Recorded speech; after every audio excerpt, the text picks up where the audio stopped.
Hey guys, Greg here, and I got back from Boston today.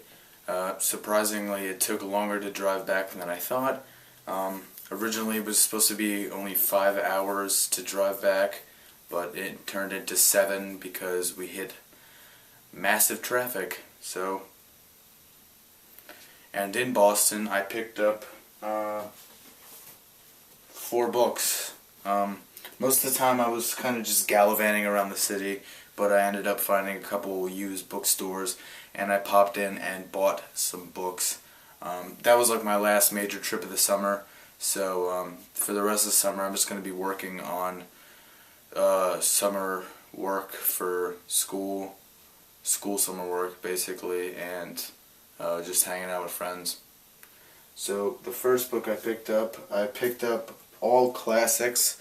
The first book is an author that I'm just getting into, and his books are very hard to get into, meaning that the text is not easy to comprehend, and that is James Joyce, and this is A Portrait of the Artist as a Young Man.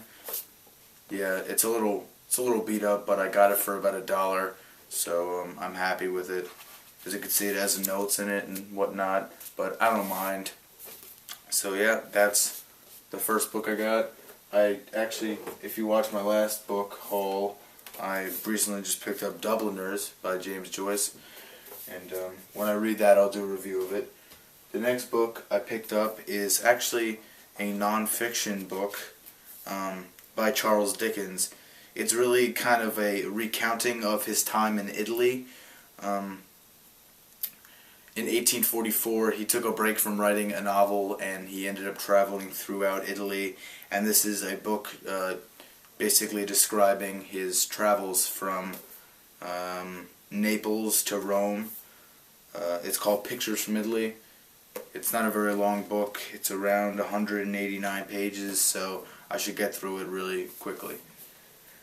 The next book that I picked up is a novella. It's got very large text, and it comes in at around 118 pages, and that is The Metamorphosis by Franz Kafka.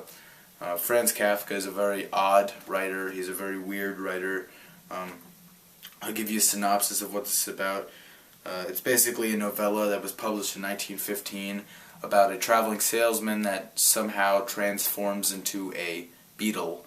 I don't know if it's a beetle, it might be just a bug, but I know he transforms into a bug.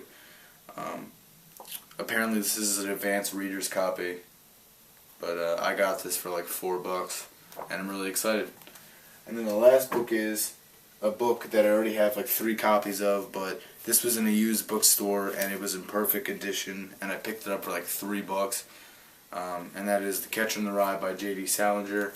I've read this book, and I'm going to reread it over and over again because I thoroughly enjoy this story. Yeah, I can kind of relate to the main character in a way. Not on every aspect, but just like age and whatnot. It's a coming-of-age story about a kid named Holden Caulfield, who was recently expelled from his school. I'm not going to get into it anymore. If you haven't read this book, then you don't know what real literature is. That was my haul, guys. Hope you enjoyed it. I'll have more videos coming soon. Bye.